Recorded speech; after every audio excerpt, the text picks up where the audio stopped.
또 의혹이 제기된 바가 있는데요. 총장의 장모를 지켜라. 세계일보가 보도한 내용입니다. 지난해 3월 대검이 윤석열 전 검찰총장의 장모인 최 씨가 연루된 각종 의혹에 대응하기 위해서 문건을 만들었다라는 보도가 있는데요. 이에 대한 일단 민주당의 의혹 제기부터 듣고 가겠습니다.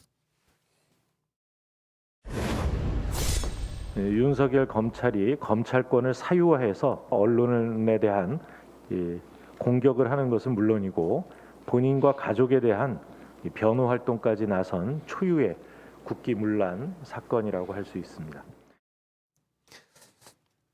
예, 세계일보 보도 내용인데요. 세쪽 분량의 문건을 대검이 지난해 3월 만든 것으로 보인다. 당신이 이제 윤석열 검찰총장식인데요.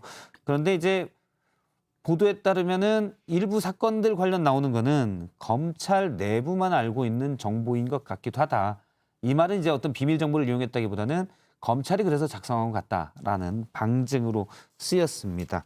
그런 이제 법조 관계의 전원도 소개를 했는데요. 일단 오늘 검찰청에서는 당시 뭐 기자들의 질문도 많고 하니 대응 문건을 만들었을 수 있다. 질문에 답하기 위한 이것도 물론 이제 어떤 관계자로 얘기입니다. 그런 입장을 내두기도 했습니다. 일단 이 뭐 적절성 논란에 대해서는 어떻게 보십니까? 뭐 저는 우리나라 검찰의 사실은 민낯일 수도 있다 이런 생각이 듭니다. 그래서 사실관계를 좀 더 파악해 보고 실제로 그 검찰권을 사유화해서 검찰총장 개인과 연관된 그 누구를 위해서 대응 문건을 만들고 레드팀을 통해서 준비했다. 이렇다고 한다면 저는 법무부나 현재 법무부에서 감찰 조사를 통해서 사실관계를 명확히 하는 게 필요하다. 예. 현재는 언론에 보도된 사안이기 때문에 좀 더 사실관계가 좀 나온 이후에 대응하는 게 필요하다 그런 생각이에요. 그래서 아마 해당 시기에 있었던 분들이 많이 계시기 때문에 이 사실 자체가 뭐 덮이거나 숨기거나 그러기는 어려울 것 같아요. 또 사실관계가 있었기 좀 때문에 더 확인을 해야 된다. 확인해 볼 필요가 있다. 제가 시간이 많으면 많이 얘기하는데 시간이 적기 때문에 간략하게 말씀드립니다. 알겠습니다. 근데 저기 이제 뭐 저는 사실 이 내용도 모르고 좀 네. 문서도 본 적이 없고 한데 어쨌거나 이제 기관장이 자기 가족이 연루된 사건에 대해서 뭐 국회든 언론이든 문의가 계속될 것 아닙니까? 예. 그럼 그에 대해서 이 내용 파악을 할 수 있죠. 당연히. 그리고 또 검찰 내에서 예를 들어 자기들만 아는 정도의 자료를 활용할 수도 있죠. 저는 뭐 그거 자체가 잘못되었다고 생각하지는 않습니다. 다만 이걸 가지고 외부에 줘서 진짜 저 사람들 말대로 보도 내용대로 이것을 그렇게 한 것이 아니고 예. 자료를 작성해서 변호인을 통해서 주거나 해서 수사를 이렇게 대응하시오 했다면 그건 문제가 되겠죠. 그런데 이제 기관장이 계속 공격을 당하니까 자기들 내용도 모르고 그러니까 이 내용을 확인해 보자 해서 내용을 확인해 봤다면 뭐 그 정도라면 가능하지 않을까. 그것도 뭐 불법이 있다면 처벌받으면 되고요. 예. 단순히 그렇게 하면 되죠. 그러면 이 문건이 실제 어떻게 사용되는지를 좀 더 봐야 된다는 얘기군요.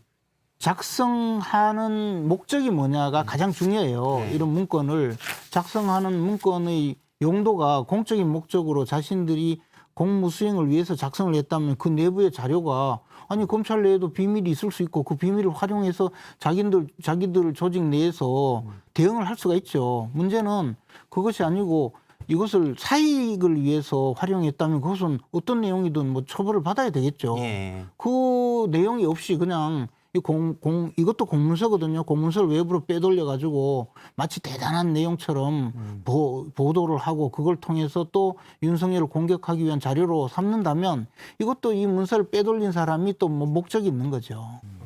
그래서 저는 이제 내용 자체가 그 최고위원님께서 말씀하셨듯이 그러니까 만들어진 목적이 무엇인가 이게 정확히 좀 규명될 필요가 있고요.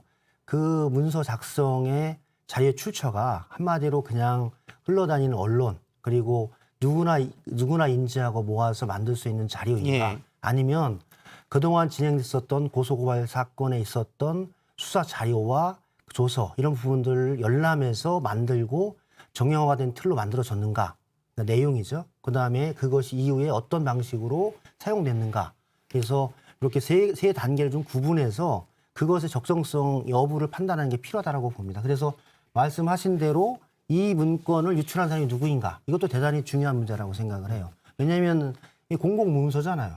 사실은 만약에 그렇게 작성이 됐다면 예. 총장이 그냥 총장에 대한 기본적인 대응이라고 한다면 뭐 상관이 없겠지만 실제로 그런 정도의 내용으로 준비됐다고 된 서류가 유출됐다. 이건 심각한 문제죠. 예, 알겠습니다. 오늘 또 나온 새로운 그 의혹 제기에 대해서 여야의 입장을 들어봤습니다.